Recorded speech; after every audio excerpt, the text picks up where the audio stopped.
At Josh Eisenberg 4 on Twitter, Chairshot Reality. I apologize that I'm not extremely excited because the 3 hours and 15 minutes of WWE RAW has me more frustrated than ever. But let's start from the very beginning.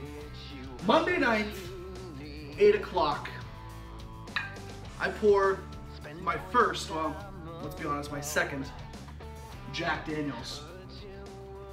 I begin to drink and circulate and watch and be interested maybe for a little bit at what happened on WWE RAW, but then I begin to think, why is WWE RAW starting off with Dean Ambrose and the former Intercontinental Champion, The Miz? Even though The Miz is the best heel in the business right now, I completely understand that, but neither of these guys are on the WWE Payback card. Now later in the night, we feel like The Miz could have a secret partner and a guy named Bray Wyatt who's still finishing up his feud with Randy Orton.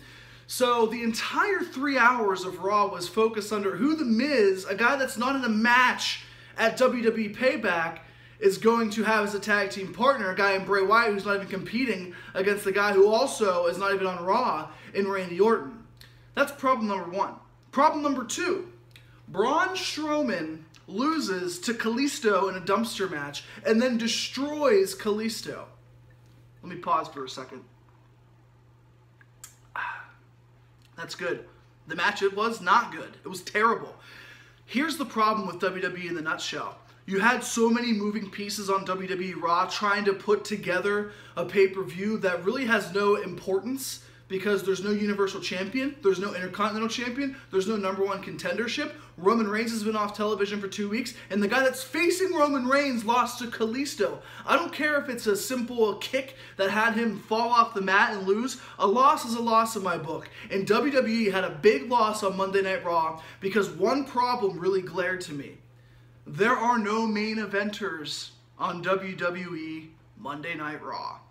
Yeah, Roman Reigns is booked like a main event guy. He's main evented 3 straight WrestleManias. He wasn't there, and when he's not there, you see a big problem glaring. Brock Lesnar, not there, so no Universal Championship mention. Instead of WWE taking advantage of Payback and putting together some sort of #1 contendership to figure out who in the world is going to face Brock Lesnar, Brock Lesnar, Labari, you do it better, they go out of their way to talk about every single other storyline that was important, but it's not. It wasn't important, nothing cared, nothing mattered, and we have SmackDown's mid-card feud once again with The Miz and Dean Ambrose, but this time it's without Renee Young, who actually made that feud interesting. Timeout. Monday Night Raw has a problem.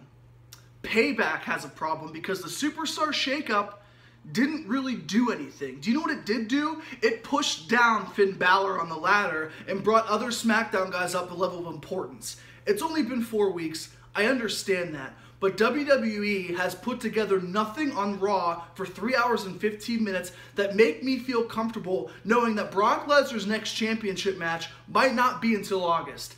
That's a problem. If you want to change that problem, do what they did a few years ago and elevate the mid-card title when John Cena was the United States Champion. God, this whiskey is so damn good.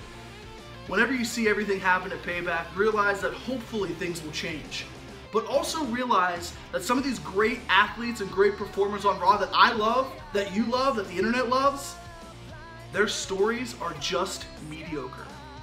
My predictions are all weekend long here on ChairShotRealityWrestleZone.com. Do not go anywhere. I'll finish this drink, and I'll see you later this weekend.